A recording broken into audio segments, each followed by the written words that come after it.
अनिल, पण तुझ्या बोलण्यातून म्हणजे शिक्षकांबद्दल प्रचंड आदर दिसतो, पण तुझ्या बोलण्यातून खरंच मी फ्रँकली सांगते की आईबद्दल तेवढी काही भावना किंवा काहीच जाणवत नाही. म्हणजे एवढा भावनात्मक एक मुलगा आहेस तू, आणि तरीही म्हणजे ते चॅप्टर तू बंदच केलंयस का? ते दारच बंद केलंयस का? प्रश्न म्हणजे दार बंद असं नाही, पण म्हणजे असं असतं ना की म्हणजे आपल्या समोर जर एक कोणता तरी व्यक्ती आहे, जसं समजा वात्सल्य फाउंडेशन आहे, तर मी वात्सल्य फाउंडेशन मध्ये 14 वर्ष राहिलो, तर मला माहित आहे तिकडे कोण कोण आहे, कसं चालतं. तर म्हणजे माझ्या समोर कधी अशी प्रतिमा म्हणून आई अशी कुणाची कधी उभी नाही राहिली. अच्छा. तर त्यासाठी कदाचित मी चॅप्टर ते कधी ओपन नाही केलं, किंवा असं म्हणजे आईसारखं प्रेम देणार एवढं म्हणजे जास्त असं म्हणजे आई म्हणून ज्याला मी हाक मारू शकतो अशी म्हणजे माझ्या जीवनात कधी असं म्हणजे झालंच नाही काय. पण तू मिसही नाही केलंस? मिस औरंगाबाद असताना मी मिस केलं. असं आहे की मनामध्ये का सोडलं किंवा का नाही, काय झालं असेल, असे प्रश्न खूप येतात. पण म्हणजे एवढा कॉन्फिडन्स नाही मला स्वतःवरती पण की मी जाऊन आईला विचारू की तुम्ही आमच्याबरोबर असं का केलं. म्हणजे जाब विचारण्याची तुला हिम्मत होत? अजून हिम्मत नाही माझ्याकडे. हे पक्का असतं की म्हणजे सन्मान आहे आईबद्दल मला. मी दुसऱ्यांच्या आईला बघतो तर मला पण माझी आई आठवण येते, असं नाही की नाही येत. पण मला म्हणजे जेवढं प्रेम भेटायला पाहिजे आईकडून माझ्या स्वतःच्या, कदाचित ते भेटलं नाही. त्यासाठी म्हणजे मी कधी असा प्रयत्न केला नाही. तुझी ही प्रेमाची जी गरज आहे ती वात्सल्य फाउंडेशन मध्ये भागली का? हो हो हो, नक्की भागली.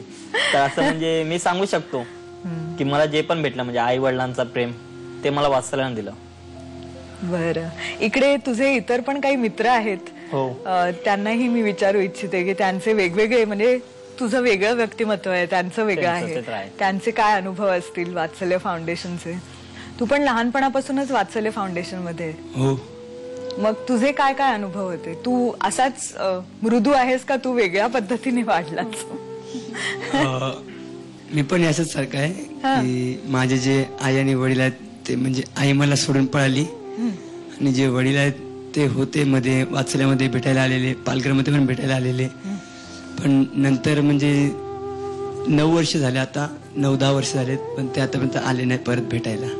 अच्छा. मग मला पण कधी कधी म्हणजे आई वडिलांची म्हणजे आठवण येते. पण वात्सल्य आहे आता, जसे आमचे मॅडम पहिला आम्ही त्यांना दिदी म्हणायचे, मग नंतर ते पण मोठे झालेत. मग आम्हाला त्यांनी म्हणजे आई बोलण्याचं म्हणजे एक वर्ड असते की आपण आपली स्वतःची आई असते तर आपण कसं बोलतो, मा आई तर ये ना. मग हे जे नाव आहे, आणि आता म्हणजे की जेव्हा मी लहान होता 5 वर्षाचा, त्यानंतर आता यांनी मला मोठे केलेत, आणि आता यांच्यामुळे मी आता 10वीत झालोय. अच्छा. मग आता हेच म्हणजे आईला थँक्यू द्यावं लागेल की त्यांनी मला इथं ठेवलेत आणि मला इथं मोठे केलेत. तेच. आता काय करतोस तू? आता 10वी करतोय आणि डान्स करतो. अच्छा, तुला डान्स मध्ये इंटरेस्ट आहे? हो, खूप. मग अजून कोणाला काही अनुभव शेअर करायचे?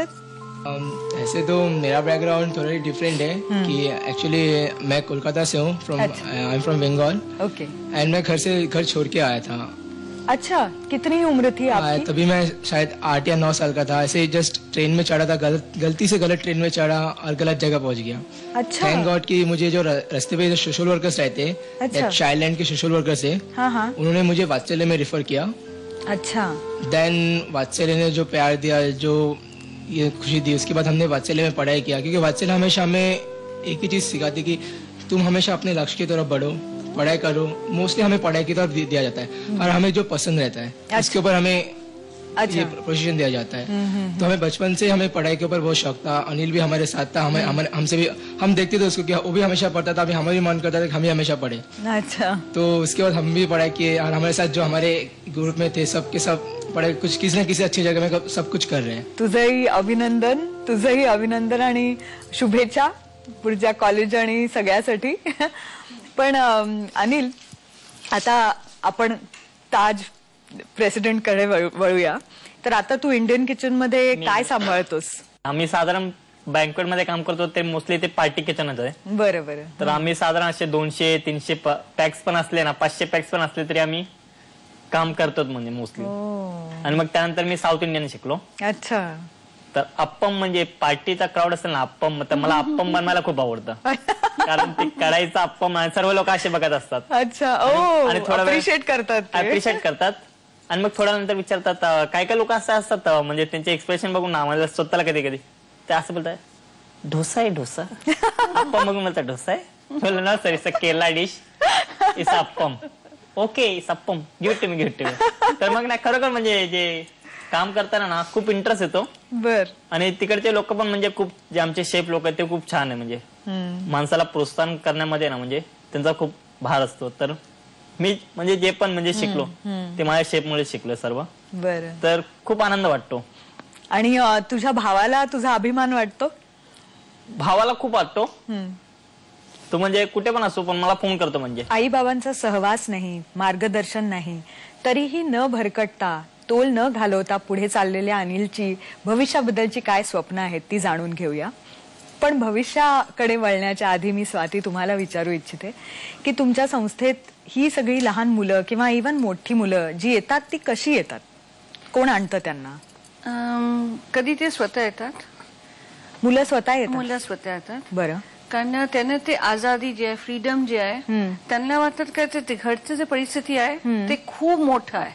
अच्छा. पण जेव्हा मुंबईत येतात तर मुंबई इज नॉट काइंड. तर जे दुसरं मुंबई आहे ते त्यांना रस्त्यात राहून ते कळतं. हा. आणि ते अनुभव केल्याशिवाय तुम्ही ते जे स्वतःचा जे परिवार आहे त्याचं महत्व कळत नाही. बरोबर. तर फॅमिली काउन्सिलिंग आणि मुलांचं काउन्सिलिंग हे दोघं आमचं बरोबर चालू असतात. काय फक्त मुलांबरोबर बोलणं आणि सांगणं काय तू घरी जा, पण घरी ऍक्सेप्टन्स नाही. अच्छा. तर मग जमणार नाही ना. तर दोघांना एकत्र आणणं ते गरजेचं आहे. अच्छा. काउन्सिलिंग इज दॅट काइंड बरं. मग असे काही परिवार एकत्र आलेत? हो हो, खूप झालंय. आता तुमचं परिवार जे आहे त्याच्यामध्ये तुम्हाला you have to go back to your family. Okay. तर दॅट इज इम्पॉर्टंट. तर आता अनिल, तू आपल्या वात्सल्य फाउंडेशन मधून बाहेर पडलायस आणि तू म्हणालास तसं तू परत आपल्या घरी राहायला गेलास, बाबांकडे, दुसऱ्या आईकडे. तर ते कसं काय तू निर्णय घेतलास? एक पूर्ण चक्र होत आहे तुझ्या आयुष्याचं खरं तर. नाही, निर्णय तसं म्हणजे एक सोपं पण नाहीये तसं. म्हणजे मुंबईमध्ये अजून कुठे राहील म्हणजे एक वेगळंच असं आहे.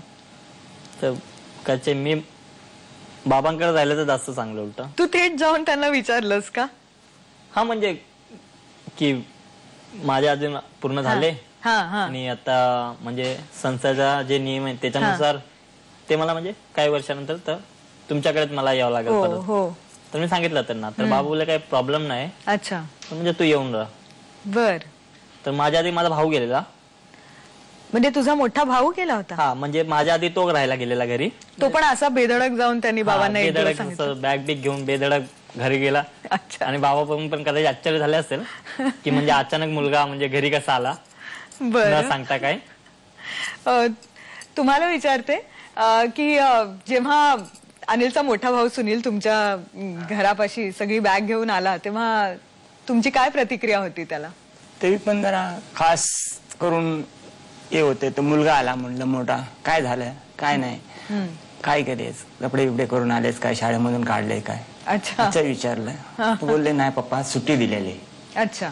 कायमची? मी घरी कायमची सुट्टी दिलेली. राहा बाबा, मग आपण राहाव्या संगत राहावा. अच्छा. पण मग तुमच्या दुसऱ्या पत्नींनी स्वीकारलं का? स्वीकारलं. पण तू आता शिकतोयस काय? हो, आता माझी एस बीकॉम चालू आहे. पण मग अभ्यासाचं कसं मॅनेज करतोस तू? अभ्यासाचा मॅनेज म्हणजे रात्री मी स्वतःसाठी टाइम करतो मोस्टली. बर.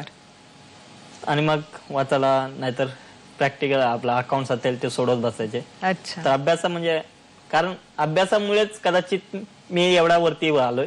बरोबर. तर अभ्यासाला सोडून कुठं जाणं मला असं चांगलं तर वाटत नाही. तर त्यासाठी म्हणजे मी अभ्यासाला धरूनच मला जिकडेपर्यंत पोहोचायचंय म्हणजे काय बनायचंय ते अभ्यासामुळेच होईल.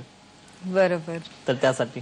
पण मी तुम्हाला विचारते की तुमची आणि ह्याची काही म्हणजे संवाद होत नाहीत ते ठीक आहे, पण तुम्हाला कसं वाटतं आता अनेक वर्षांनंतर तुमचा एक अत्यंत असा मोठा झालेला मुलगा घरात आहे, तर तुम्हाला काय म्हणायचं? लई आनंद वाटतो.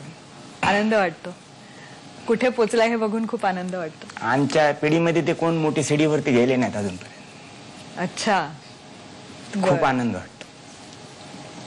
त्याच्या सोबत राहताना कसं वाटतं? चांगलं वाटतं एक प्रकारने. कधी तुम्ही विचार करता का की इतकी वर्ष मी माझ्या मुलांना मोठं होताना पाहिलं नाही, सहवासात नव्हती, असं कधी विचार होतो? ते मनामध्ये विचार होतो, पण काय सांगून फायदा मॅडम. मोठा मोठा विचार. आम्ही तर खुद अनपडच आहे ना, काय शाळा शिकले ना काय केले. आई वडिलांची परिस्थिती अशी होती, त्या काळामधून आम्ही लोक हे करतो.